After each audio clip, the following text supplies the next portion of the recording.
When I first heard that apartheid criminal F.W. de Klerk had passed on, I thought it better that I'd rather say nothing about this man. Because as the Secretary General of the African National Congress, Comrade Ace Magashule, so correctly said, it just brings back terrible memories. But the response from white South Africa, and specifically also from de Klerk's own foundation, made me decide to make this video. Because once again, it was demonstrated to me that white South Africans have not changed. They have not changed their attitude about apartheid. They have not shed their racism. In fact, they continue to look back fondly at the racist past of our country and their own abuse of the majority of black and especially African South Africans. The manner in which de Klerk for many years was an apologist for the apartheid regime and tried to make it look better, to put a sugar coating over this monster that apartheid was and continues to be, only brought back the worst characteristics of white South Africa, now that de Klerk is no more. And of course, once again, the F.W. de Klerk Foundation, through its spokesperson, James Stewart, who was de Klerk's spokesperson during the bad old apartheid days, and kept on trying to spin the atrocities of the apartheid regime then, when he was in the apartheid state president's office, once again came to the fore and now complained about the fact that many black South Africans were celebrating the passing of this devil, usathane, as they called it. And yes, indeed, black South Africans have no reason to think anything else about F.W. de Klerk but to call him the devil itself. We tend to forget that F.W. de Klerk grew up in an apartheid family. In fact, apartheid was in his blood, in his bone and marrow. His father was a minister in the first apartheid cabinet of D.F. Malan and continued to serve under that devil of an architect of apartheid, Dr. Hendrik French Verwoerd. F.W. de Klerk himself had no other ambition in life but to work himself up within the ranks of the Afrikaner community, of the National Party and of the Broederbond. He became one of the leaders of that community and in fact, one of those that pushed the apartheid philosophy as strongly as possible. It was quite ironic to watch the last message, so to speak, from the grave that de Klerk dished up to us as his last attempt to sanitize himself and to sanitize apartheid. If you listen carefully, and I know how to listen to these Afrikaners because I come from an Afrikaner background. In that video, de Klerk is nowhere apologizing for the philosophy and for the policies of apartheid. The only thing he gets himself so far to do is to say that he regrets the pain that apartheid had caused. But of course, we also remember that de Klerk many times went on record when he was still an active politician, saying that he regrets the unintended consequences of apartheid and the suffering that it invoked on the majority of black and African people. So, Mr. de Klerk, I don't understand what is intended and what is unintended. Surely it is intended when you sit on the State Security Council for years, you are part of the decisions to have the Matole raid.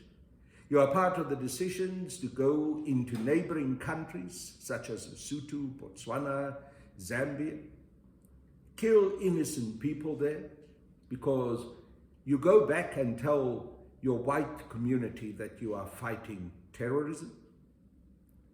When you are eventually the president of the country and you decide to make a calculated move because you can see that your apartheid regime is falling apart at the seams and that debt is consuming you, when you make that calculated move to unban the liberation movement and to release political prisoners, the most prominent among them, President Nelson Mandela, then you continue to stoke on through your state security apparatus violence in the country in order to get black people to fight each other. You finance certain political parties, you give weapons to the Inkatha Freedom Party to fight the African National Congress. You stoke on violence. When it eventually erupts into the terrible massacre at Boipatong, where over 40 people were brutally killed, you wash your hands and say that you had nothing to do with it. When people remind you that you were a member of the State Security Council when the decision was taken to kill the Craddock Four, you wash your hands and say that you had nothing to do with it. And you say, these things were unintended consequences by overzealous security operators who did not properly understand the instructions that were given by the State Security Council. You see, Mr. de Klerk, as you've passed on and you moved on to hell, because there's certainly no place in heaven for you, may I remind you of all of these things. May I remind you of the decisions that you were part of. May I remind you of the calculation that you made to move to negotiations with the African National Congress. Not because you had any conviction that apartheid was wrong. Not because you wanted to correct the wrongs of the past. But because you wanted to use that negotiating process in order to try and secure as much privilege, and especially economic privilege, for your minority white community. Now we know, because we're experiencing it even 27 years into our democracy, that you were devilishly successful in making sure that the economy of this country will not pass on into the hands of the majority of black and African South Africans. That this economy will continue to be controlled by whites, and specifically the white elite of whom you were so much part of. That white monopoly capitalist group that you always denied exist, but you were, as a political representative of their interests, a prime example, not only of their presence, but of their insidious evil and continuing oppression of the people of South Africa. And that is why in the second part of your message from the grave that your foundation and Mr. James Stewart dished up to us on our screens, and unfortunately our television stations lapped up and kept on playing to us ad nauseum, you were defending this compromised constitution. A constitution that you helped to negotiate as the leader of the National Party, together with your main negotiator, Rolf Meyer, in order to achieve exactly the consequences that the majority of black and African South Africans continuing to suffer from right now. So those were the general positions that F.W. de Klerk held and from which he never changed. But I have some personal recollections of this man, which only fits in with what I've just shared with you. When F.W. de Klerk became the president of apartheid South Africa, and let me emphasize, because President Nelson Mandela was correct to say, de Klerk was never the president of South Africa. He was the president of the whites in South Africa. A deeply divisive figure and an adjudicator and apologist for apartheid. When this man became president, and eventually he made the calculated move to release President Nelson Mandela and to unban the liberation movements, as I've said, he, through the State Security Council and through the various state repressive apparatuses, continued to stoke on black violence in this country. Some of commentators called it a third force, but it never really was a third force. It was a continuation of an apartheid force with one singular intention: to kill black people, to undermine the strength of the African National Congress, to keep the ANC on the back foot during the negotiating process, and to make sure that this compromised constitution, under which we live and suffer now, would eventually be achieved and then sold to the rest of the world as a so-called prime example, most beautiful, most wonderful, most amazing constitution in the world. But none of those countries that sing these praises ever would adopt a constitution like this for themselves. So this man, after de Klerk, was doing all of these things together with his cronies, then created the environment in which the Boipatong massacre took place. And when that dreadful day came, and our people were killed, and President Nelson Mandela and the African National Congress was outraged, I went with President Mandela and the ANC delegation to Boipatong. I saw the bodies dismembered, chopped to pieces. It is a sight that will never leave my memory. And we then traveled from there. President Mandela, President Cyril Ramaphosa, Joe Modise,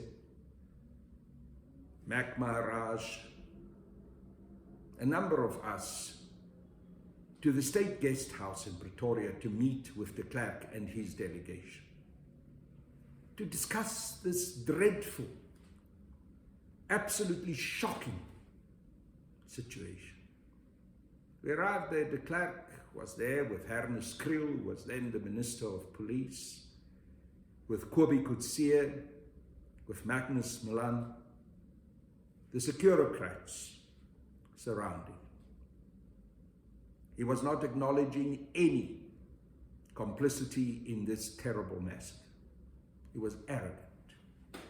At some point, President Nelson Mandela became very angry and addressed him in very strong terms and said, "I keep you and your National Party government responsible for this massacre."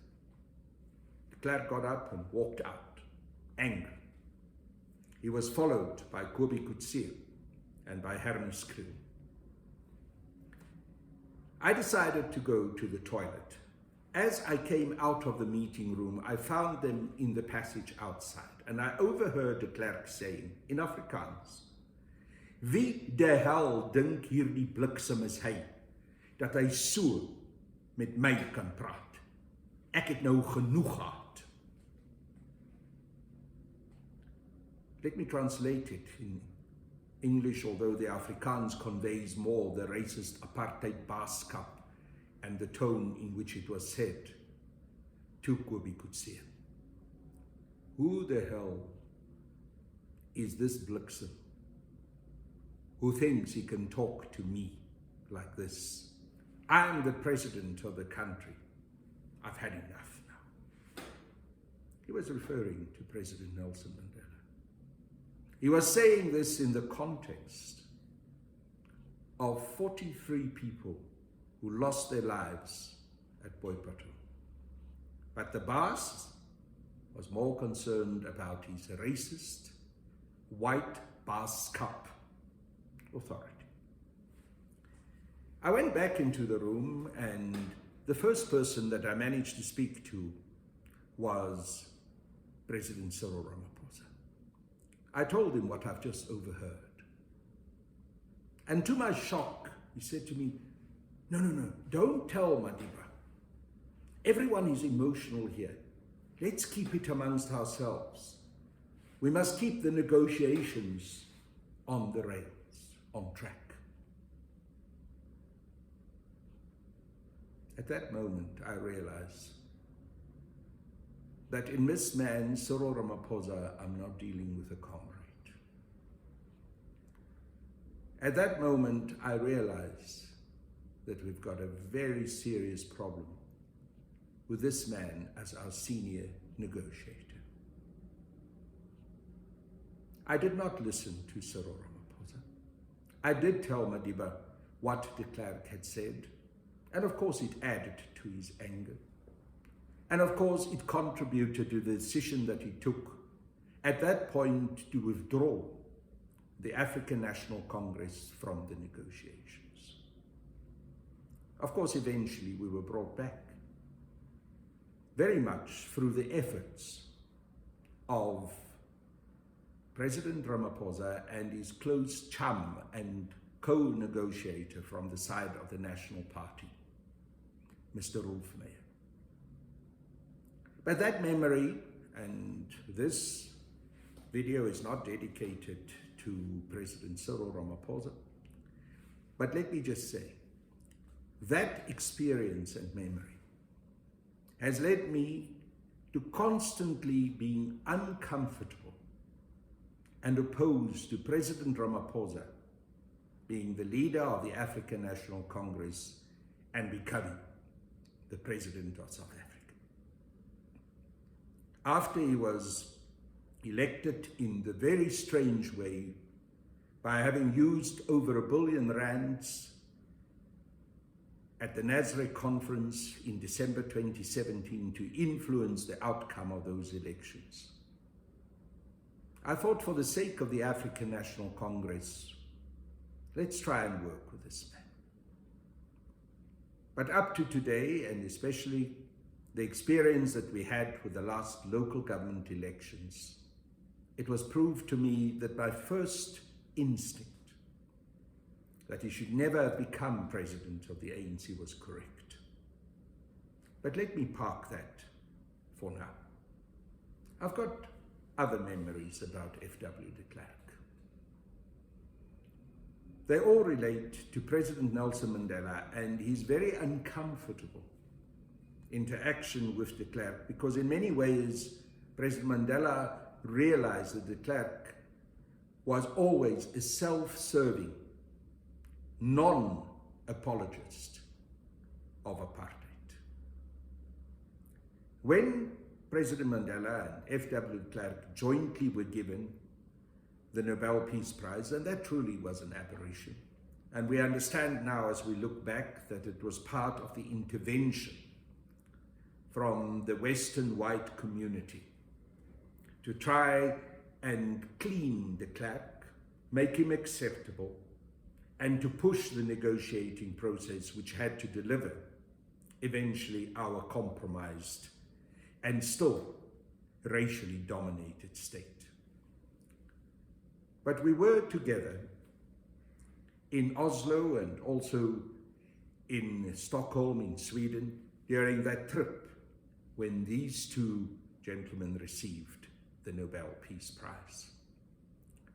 At a banquet in Stockholm, where President Mandela was asked to say a couple of words in the presence of the Prime Minister and the King of Sweden. He recalled some of the experiences that he had on Robben Island. He talked about how him and fellow prisoners were forced to work in the lime quarry, how they got their eyes damaged because of the fine grinding sand that went into their eyes, how the warders would expect of them to dig holes in which they had to climb, fill themselves up till only their heads came out. And in the terrible scorching heat and sun there on Robben Island, when they were so thirsty and pleading for water, the warders would then come and urinate on them. De Klerk was present at the table because he was, of course, the co-guest of honor as the co-recipient of the Nobel Peace Prize. I watched de Klerk's face and he was angry. He showed no contrition. He showed no shame for what had been done under the apartheid regime and also in his name, because remember, for many of the years that President Mandela and other political prisoners were in prison, de Klerk was still a member of cabinet, one of the most senior National Party politicians, sitting on the State Security Council and continuing to determine that those ANC political prisoners had to be continuing in their incarceration. He was angry because he felt exposed in front of those august state representatives of Sweden and Oslo and other parts of Western Europe. He wanted to shine in their presence. And President Mandela, by telling the truth, was taking his shine away. So he was very angry. And that night, when he went back to his suite in the Grand Hotel, he wrote a letter which he sent by one of the hotel servants there to President Mandela, telling him that if he ever exposes him in that way again, he will stand up and attack him. The next morning when I met President Mandela, he showed me the note. He said, look how de Klerk had responded to my speech of last night. I said to him, Tata, are you going to respond? He said, I've responded already. I wrote him a note back and I reminded him of what happened at CODESA when I told him off when he tried to undermine me and the African National Congress and attack him. And I said to him, remember CODESA and don't you dare try to attack me in public. That was Madiba's response. But the most significant part of this incident that I'm describing is de Klerk's behavior. The arrogant boss, the man who cannot accept the pain and the hurt that apartheid has caused, the man who doesn't want this black man whom he kept imprisoned for so long to tell the truth, the man who wants to be shined and made look good by a fellow black South African instead of dealing in honesty and truth. And of course, that reference by Madiba to what happened at CODESA, I want to take now in order to describe what happened at that CODESA gathering. I was a very junior member of the ANC's negotiating team. But I was part of the meeting where it was discussed that at the next CODESA open hearing, at the next plenary, President Nelson Mandela was to be the last speaker because at the previous one, de Klerk was the last speaker. This was the balance that had originally been agreed on. But when the time came for this to happen, a delegation led by the Minister of Foreign Affairs of the National Apartheid regime,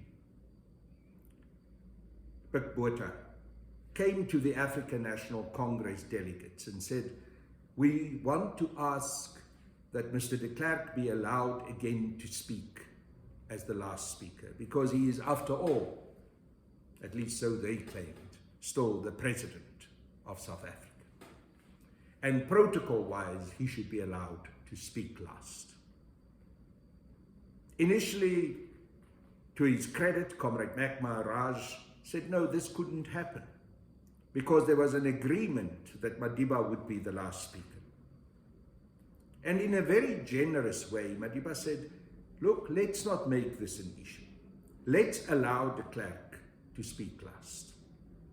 When the plenary happened, de Klerk decided to abuse that position that he was given to speak last, to attack the African National Congress, to accuse us of negotiating in bad faith, even trying to shift the blame for the violence in South Africa stoked on by his apartheid regime and by his apartheid security forces, knowing that weapons had specifically been given to the Inkatha Freedom Party and other Askarids in order to attack our people and to destabilize the African National Congress. He tried to abuse that last speaking slot that he had in order to accuse the African National Congress of being responsible for all of this. When de Klerk finished, I heard a thud on the table where Madiba was sitting. The thud came from the glass that he held in his hand, which he put down, and he stood up. He walked to the podium very slowly, but very deliberately, and he took the mic and he said, Mr. de Klerk thought that I was not going to speak again. I am talking now. And he then proceeded to give de Klerk a dressing down, calling him exactly what we have been saying throughout, not the president of South Africa, but the president of whites.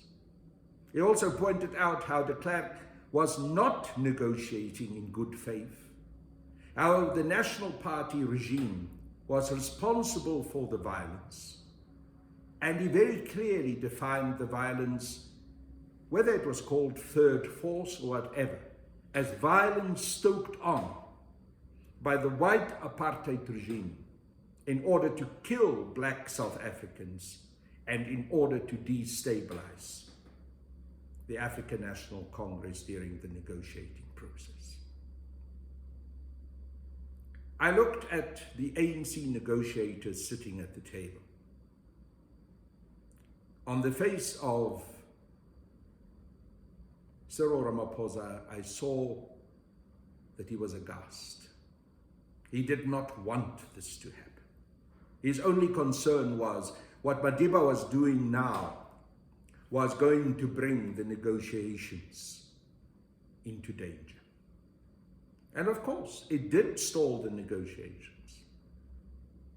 But of course, he made also his best effort once again, together with his chum, Rolf Meyer, to pull the negotiations back on track, because he had to deliver this constitution. He had to deliver this situation that we find ourselves in now 27 years later. I want to recall another incident that I personally was involved in with regards to F.W. de Klerk. And that was during the first debate after the State of the Nation speech, the first State of the Nation address that Madiba gave once the new democratic parliament was convened after the elections of the 27th of April, 1994. It was my privilege to be a member of parliament for the African National Congress in the National Assembly. And after Madiba had delivered his State of the Nation address, I was one of those who had been given a slot to speak and to participate in the debate. I decided to use the time that I was allocated to refer to the behavior of F.W. de Klerk and the National Party, to point out that they had been responsible for the killings of so many South Africans, that the apartheid regime has not yet been buried, and that de Klerk himself still continued to be an apologist for apartheid. In my speech, I reminded de Klerk of Boipatong. I reminded him of the raids into neighboring South African countries and how children and pregnant women were killed by the apartheid security forces. I reminded him that he had been part of every one of those decisions as a senior member of the State Security Council. And what was specifically of importance to me was to refer to his conduct with regards to the denial what has been happening.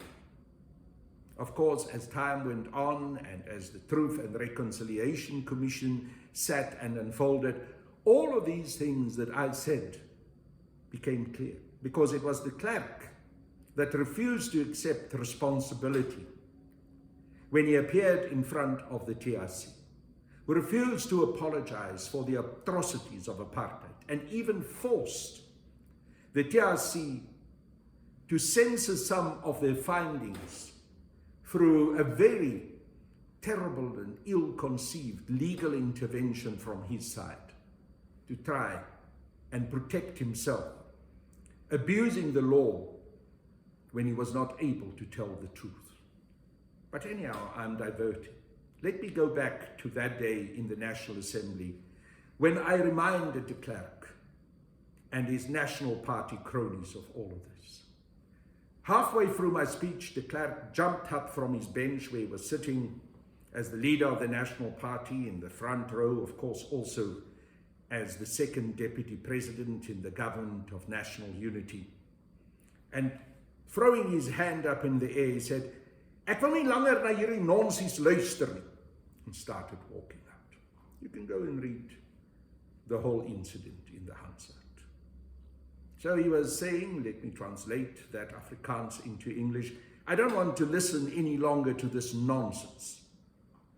But as he was walking out, I did not keep quiet. I said to him, yes, Mr. de Klerk, walk your walk of shame. When my speech ended and I moved back to the ANC benches, Madiba called me to come and sit next to him in the presidential bench. He put his hand on my leg and said, "My boy, I think you were a bit harsh on Mr. de Klerk today. Don't you think you should apologize to him?" And I looked at him and I said, "Tata, please don't ask that of me." He kept quiet. I got up, I went back to my seat. Fortunately, he never pursued that suggestion that I had to apologize to de Klerk. And thank God, I never apologized. In fact, I would never have apologized to that devil. For me, his conduct in his later days, even after he eventually left politics, and also in the very unpleasant and unpalatable way in which he left the government of national unity, arrogant as hell, because he could not get his way and he was still battling to deal with his Baaskap syndrome, that he could not accept the authority of President Nelson Mandela. The way he conducted himself since then, the manner in which he continued to defend white privilege, the manner in which he continued to refuse to give a totally unconditional apology about apartheid. In 2020, when he was wrongly invited to attend the State of the Nation address of President Ramaphosa, the day before he went there, he had an interview with SABC in which he refused to accept that apartheid was a crime against humanity. In fact, he did everything he possibly could to try and justify that it was not. And he denied, he lied, that he ever knew that the United Nations National Assembly passed a resolution declaring apartheid a crime against humanity. Of course, the F.W. de Klerk Foundation, Mr. James Stewart, the always perpetual spinner and perfumer of the apartheid stink, came to his defense and tried to say, no, that is not exactly what he meant. He didn't know that apartheid had been declared a crime against humanity. But in his last message,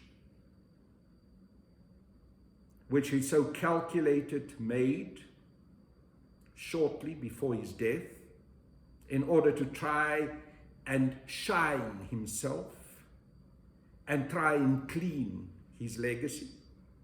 Is he referring to apartheid as a crime against humanity? No. Is he truly apologizing for apartheid? No.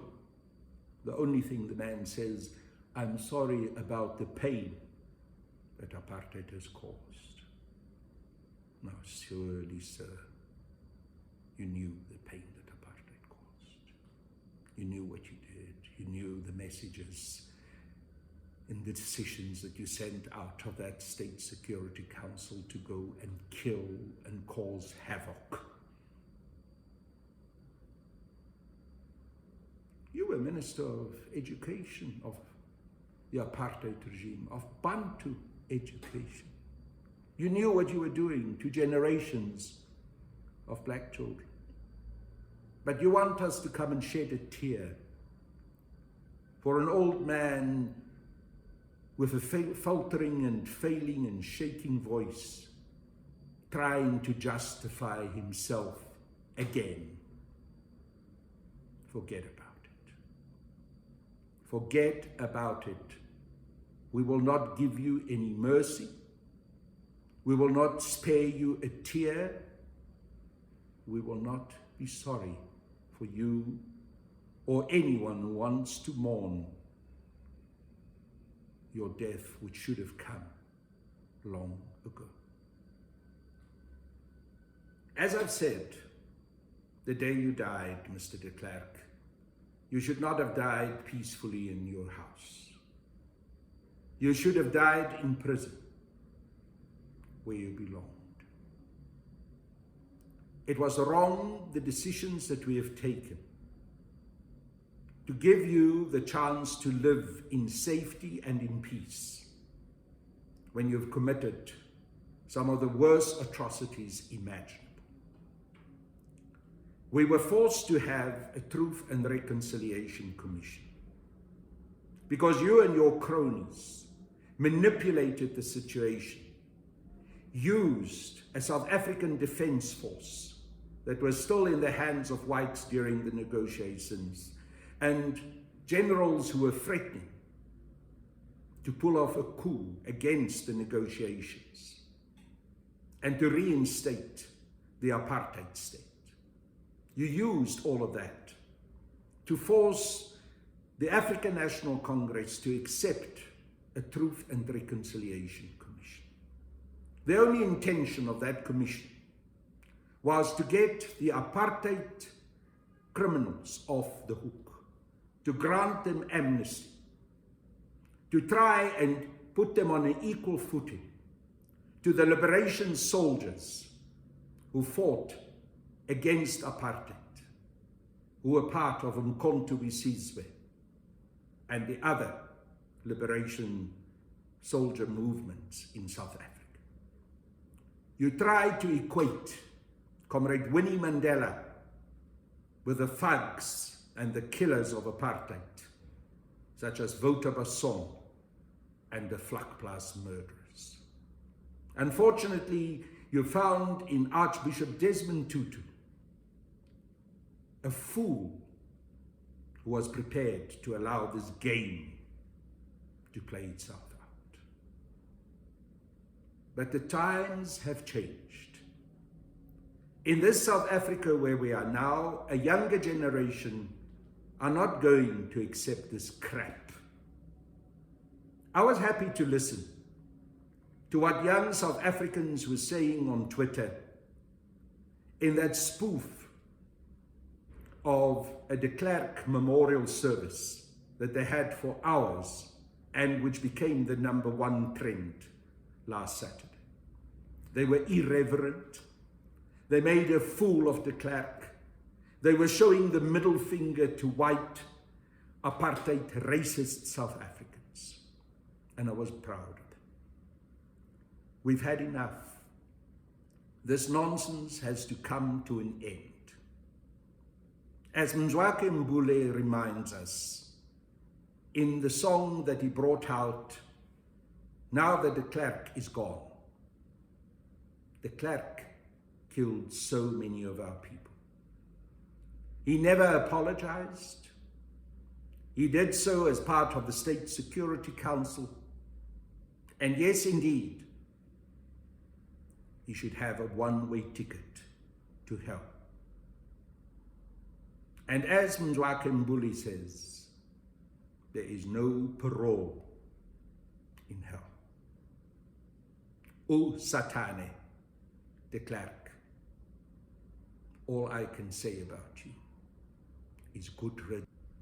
And I'm so sad and angry about the legacy of this country and the situation in which we find ourselves now that you left behind for us to deal with. But deal with it we will.